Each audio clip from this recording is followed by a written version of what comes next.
Hiya, I'm Jasper, and welcome to your video review for Digimon Season 2. So, I'm talking Season 2 from the original, like 1999, 2000, that era Digimon.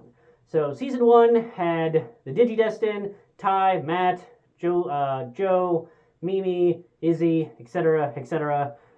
And then Season 2 rolls around, and it's been a few years since those Digidestin were doing their thing, and so spoiler alert, they survived.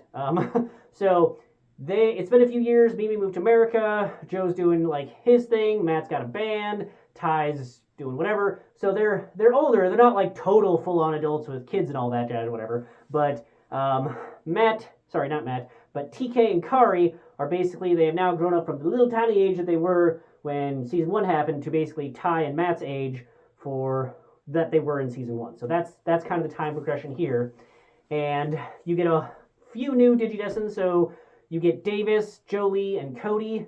And I'll give them credit that they have definitely different personalities than all of the Digidestin from season 1. So I like that they were able to differentiate them. Like it wasn't just, Davis is not just Ty 2.0, Cody is not just Izzy 2.0, Jolie is not Mimi or Sora. So I like that they were able to have that difference there.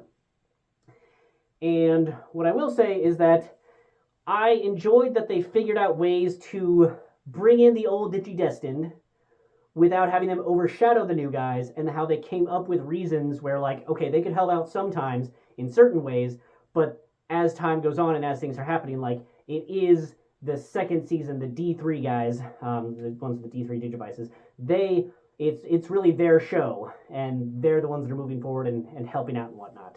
So, yeah, I enjoyed that. Now, it is still a kid's show, so they have to come up with reasons why, like, the fighting and the vaporization of bad guys isn't really killing them, or why it's okay, and why it's not really killing something or somebody type of thing. So there is still that, but if you can get over the fact that like they have to come up with some really stretched excuses and have to like okay, why is it bad that we are killing the evil person and or thing? Like, come on now. Oh, because we didn't really kill them, and we just did this whole thing with them.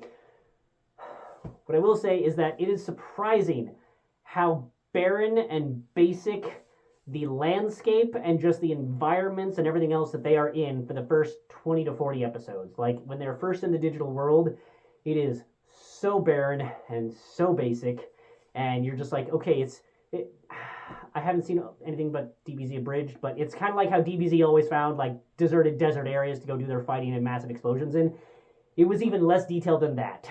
Like, it's just kind of like squiggly paint thing for the ground that they were on for a lot of it. But that being said, I feel like it's because they were saving their budget for the last 20 episodes of the season. So this season was, I think, 54 episodes long, just like the first season was like 54 episodes long.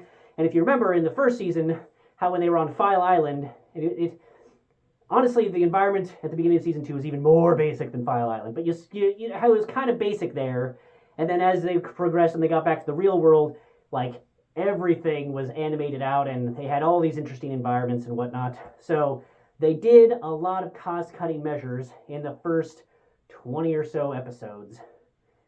But I think it's because they were really dedicating their budget to the last 20.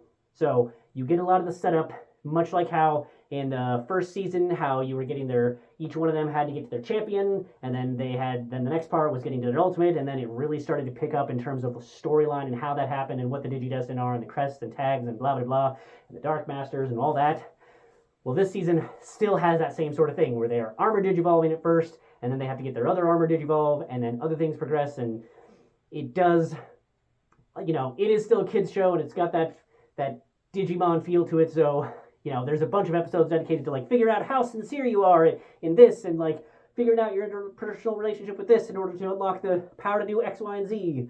So it has that, and it also has minor spoilers for after the first 25 episodes. I'm just going to mention a Digimon, but Jesus, Black War Greymon is so emo. So fucking emo. He needs to have, like, his hair, like, Spider-Man 3 style level of emo. Anywho, so this show I really enjoy the last like 20 or so episodes when things really, really kick up. The first ones, it's got that interesting level of establishing the new rules and the new Digimon and seeing those, but a lot of those Digivolutions, Digivolves, kind of go by the wayside as the season progresses. So enjoy them while they're there. And I overall enjoyed this season. I thought it had a, if you liked Myotismon and you liked, you know, shoot, I forgot the name, but once it became like giant Myotismon, you know, if you enjoyed that whole like stakes just keep on getting bigger and bigger sort of thing, you will enjoy this season because it has a lot of that without feeling repetitious. Like they put their own spin on it while still being in the same universe as that. So I very much enjoyed that. So if you enjoyed season 1, do not sleep on season 2. It is quite excellent, even if Dave is kind of an idiot. So that's all I have for this one. Thanks for watching. Bye.